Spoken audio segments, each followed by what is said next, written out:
Hello everyone, अगर आपने इस सीरीज़ का फर्स्ट एपिसोड नहीं देखा है सो आई सजेस्ट कि पहले आप उन्हें देख लें एंड मेरे चैनल को सब्सक्राइब करें। एंड अगर आपको मेरी वीडियो अच्छी लगे देन प्लीज़ लाइक करिएगा। दरअसल शाओ अपनी कंपनी से इसलिए भाग गई थी बिकॉज इसे लग रहा था कि इसकी कोई भी केयर नहीं करता, ना इसकी कंपनी वाले बल्कि इसके खुद के पापा भी इसे सपोर्ट नहीं करते। लेकिन जैसे कि सुईन उसके दोनों फ्रेंड्स इसके पापा से मिलकर आए थे तो वो इसे बताते हैं कि तुम्हारे पापा तुम्हारे हर कॉन्सर्ट में जाते हैं। ये सब कुछ सुन के ये इतनी तेज़ से भागती है कि सीधा स्टेज पे जाके ही डांस करते हुए ही दिखाई देती है जहाँ पर इसके पापा आए हुए थे। इस इवेंट के बाद सुई काफ़ी ज़्यादा खुश होती है कि ये मेरी आइडल शाओ ने मेरे पास थैंक यू का मैसेज लिखा बिकॉज मैंने अपने दोनों फ्रेंड्स के साथ मिलकर उसकी हेल्प की। रॉबिन आज एक ब्लाइंड डेट के लिए जा रहा था इसलिए दोनों अकेले ही डिनर कर रहे थे। सुई इसे कहती है ये रॉबिन को ज़्यादा ही ब्लाइंड डेट पे नहीं जाता, बट दैन खुद ही कहती है कि नहीं, मेरा मतलब ये नहीं है कि मैं उसमें इंटरेस्टेड हूँ, मैं ऐसे ही बोल रही थी। तभी इसे छींक आ जाती है। दरअसल ये सिर्फ अपने पेरेंट्स के कहने पर ब्लाइंड डेट पर आता है जहाँ पर ये लड़की अपने भाई को लेकर आई थी। इसका ये भाई रॉबिन से इसकी एंड इसके फ्रेंड हु फेंग की जॉब के बारे में पूछता है एंड जब ये बताता है कि वो लॉक अनलॉक करने का काम करता है तो ये कहता है देख भी लेना कहीं वो चोर हो, क्योंकि ऐसे लोग चोर बहुत होते हैं। इस बात पे रॉबिन को बहुत ज़्यादा गुस्सा आ जाता है क्योंकि ये अपनी फ्रेंड के बारे में कुछ भी नहीं सुन सकता था। लगभग 1 साल पहले ये हु फेंग से मिला था जिस टाइम पे हु फेंग बहुत बुरे टाइम से गुजर रहा था। इसे सिर्फ अपनी छोटी बहन की ही आवाज़ सुनाई दे रही थी, पुलिस वालों की, जो अभी हु फेंग ने हेल्प की थी। इस पे ये कहती है कि वाह, अगर ऐसा बंदा चोरों की हेल्प करने लग जाए तो, और इसने ये इतना अच्छा काम सीखा कहाँ से। इसका सीनियर इसे बताता है कि जिससे उसने ये काम सीखा था तो हु फेंग ने अपने उस टीचर को ही सबसे पहले जेल भिजवाया क्योंकि वो गलत काम करता था, अपनी इस टेक्निक का गलत तरीके से इस्तेमाल करके पैसे लूटा करता था। बट हु फेंग ने उसे जेल पहुंचवा दिया था। हु फेंग भी उस टाइम को ही याद कर रहा था, लेकिन शायद इसे ये नहीं पता था कि वो बंदा अब जेल से वापस आ चुका है बाहर, जिसे अब हु फेंग से बदला लेना था। रॉबिन को एक केस मिलता है कि इसे एक म्यूजियम में जाके एक आर्ट स्ट्रक्चर के बारे में बताना है कि उसकी क्या खूबियां हैं और उसकी क्या कीमत होनी चाहिए। यहाँ की इनकी मकान मालकिन इन्हें उस म्यूजियम के बारे में बताती है। वहाँ के मालिक को बड़ी महंगी महंगी चीज़ें इकट्ठी करने का शौक़ था, लेकिन उनके डेथ के बाद उनका बेटा किसी काम का नहीं, बल्कि जब उसे ज़रूरत पड़ती है तो अपने पापा की वो सारी इकट्ठी करी हुई चीज़ों को बेचना भी स्टार्ट कर देता है। एक आर्टिस्ट का सामान वहाँ पर सबसे महंगा बिकता है, लेकिन अपनी मौत से 1-2 दिन पहले ही उसने एक ताबूत वहाँ पे भिजवाया था जो उसकी आखिरी आर्ट थी। पता नहीं उसमें क्या है। रॉबिन जब इस म्यूज़ियम में पहुंचता है तो सबसे पहले इस ताबूत के बारे में ही पूछता है। इसे बताया जाता है कि कई लोगों ने इसे खोलने की कोशिश की लेकिन वो खोल नहीं पाए क्योंकि उनके साथ कुछ गलत हो जाता है या फिर उनके एकदम से टेम्परेचर हाई हो जाता है वगैरह वगैरह। इसलिए ये अपने फ्रेंड को यहाँ पर लेकर आता है। हु फेंग जब इसे खोलने की कोशिश करता है तो इसे अपने आसपास बर्फ़ दिखाई देने लगती है। ये एक जंगल में पहुंच गया था जहां पर इसकी बहन इसे चिल्ला रही थी। ये वापस अपने होश में आता है। इसे समझ में नहीं आता कि इसके साथ अभी क्या हुआ था। इतने में रॉबिन इस लॉक के ऊपर जो कुछ भी लगा हुआ था उसे चुपके से कलेक्ट कर लेता है। हु फेंग ये बोलकर आ जाता है कि मैं इसे फिर किसी दिन खोलूँगा। रॉबिन बेचारा भले ही कितनी ही ब्लाइंड डेट्स पर गया हो, लेकिन आज तक इसका कोई भी ब्लाइंड डेट सक्सेस नहीं हो पाया बिकॉज ये सबके सामने उनकी असलियत उगल देता है। जैसे कि ये हर चीज़ों की क्वालिटी बताता है तो इंसान की भी बता देता है। जैसे सुई शाओयू की फ़ैन थी, ऐसे ही इसकी यहाँ पर काम करने वाली एक लड़की इसकी फ़ैन होती है। आज तक सभी रॉबिन से किसी चीज़ के बारे में इंफॉर्मेशन निकालने को बोलते थे, लेकिन आज ये बंदा आकर इसे कहता है कि प्लीज़ तो मेरी गर्लफ्रेंड का पता करो, मुझे लगता है कि वो एलियन है, प्लीज़ उसे चेक करके मुझे बताओ।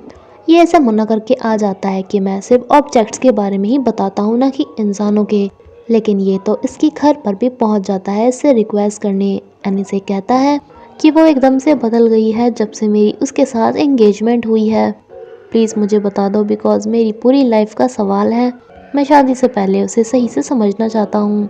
रॉबिन को तब का टाइम याद आ जाता है जब इसकी मॉम फ़ोन पे बोल रही थी कि मैं उससे शादी नहीं करना चाहती, बस रॉबिन के लिए उससे शादी करनी पड़ रही है। मैं तो उसे सही से जानती भी नहीं। इसलिए रॉबिन इसे हाँ बोल देता है। ये बंदा रॉबिन को बताता है कि मेरी उससे मुलाकात म्यूज़ियम में हुई थी। मैं पैरेलल वर्ल्ड के बारे में बात कर रहा था जिसमें वो काफ़ी ज़्यादा इंटरेस्टेड थी। वो और मैं बिल्कुल एक जैसे थे, जैसे कोई एलियन। हमारे शौक एंड लाइक डिसलाइक सब सेम थे। हम बहुत ज़्यादा सिंपल थे। मैं जिस भी टॉपिक पे बात करता था वो इसमें इंटरेस्टेड होती थी, बट अब वो नहीं है। ये कहता है कि इसमें क्या प्रॉब्लम है, उसका टेस्ट चेंज हो गया होगा। बट ये कहता है कि नहीं, कोई इतना चेंज नहीं हो सकता जैसे एलियन, प्लीज़ तुम पता करो। रॉबिन इस बारे में हुफैंग को भी बताता है, लेकिन हुफैंग अपने काम के लिए चला जाता है, इसलिए अकेले ही इस पे नज़र रखनी पड़ती है। इसका नाम ओलिविया होता है, जो कि समझ जाती है कि बंदा इसका पीछा कर रहा है, क्योंकि कुछ टाइम पहले ये लिफ्ट में भी मिले थे। रॉबिन ने सुई एंड हुफैंग दोनों के पास मैसेज करके यहाँ पर बुलाया था, बट वो तो आ ही नहीं रहे थे एंड ये बेचारा फंसने वाला था। सुई यहाँ पर आ तो रही थी, लेकिन रास्ते में इसकी टक्कर एक लड़के से लग जाती है, जो इसे कहता है कि आंटी आपने मेरी आइसक्रीम नीचे गिराई, मुझे पैसे वापस करो। ये कहती है कि पहली बात तो मैं आंटी नहीं हूँ एंड दूसरी बात तुम मुझसे टकराए हो। तभी हुफैंग यहाँ पर आकर इसे आइसक्रीम दिला देता है एंड ये से थैंक यू भैया बोलकर चला जाता है, जिसपे सुई कहती है कि अच्छा तुम भैया एंड मैं आंटी। काफ़ी देर हो गई थी, जिसपे ये इससे आके पूछ ही लेती है कि तुम मेरा पीछा क्यों कर रहे हो, तुम लिफ्ट में भी मेरे साथ ही थे ना। ये इसे कहता है कि नहीं नहीं, मैं अपने फ्रेंड्स का वेट कर रहा हूँ, बस वो लेट है। इसे तो इस बात पे विश्वास ही नहीं हो रहा था, लेकिन तभी ये दोनों आ जाते हैं एंड रॉबिन इसे बताता है कि देखो वो है सुई एंड वो है उसका बॉयफ्रेंड। सुई कहती है कि ये मेरा बॉयफ्रेंड कब से हुआ, लेकिन हुफैंग इसे कहता है कि गुस्सा छोड़ो भी, अब कब तक ये लड़ाई ऐसे ही रखोगे। जिसपे सुई भी बोल देती है कि हाँ हमारी लड़ाई हो गई थी। सुई रॉबिन से कहती है कि ये तुम्हारी ब्लाइंड डेट थी क्या, लेकिन रॉबिन इसे बता देता है कि नहीं, मैं इसका पीछा कर रहा हूँ।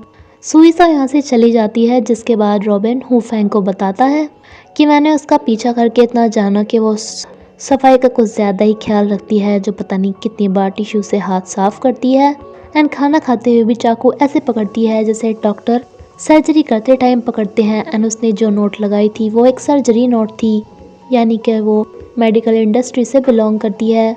लेकिन इस बारे में इसके बॉयफ्रेंड ने रॉबिन को कुछ भी नहीं बताया था कि वो मेडिकल इंडस्ट्री से बिलोंग करती है, तो यानी कि शायद उसे पता ही नहीं। जब ये तीनों घर वापस जाते हैं तो इस रॉबिन को 1 घंटा हो जाता है, लेकिन इससे कार पार्क नहीं हो रही थी।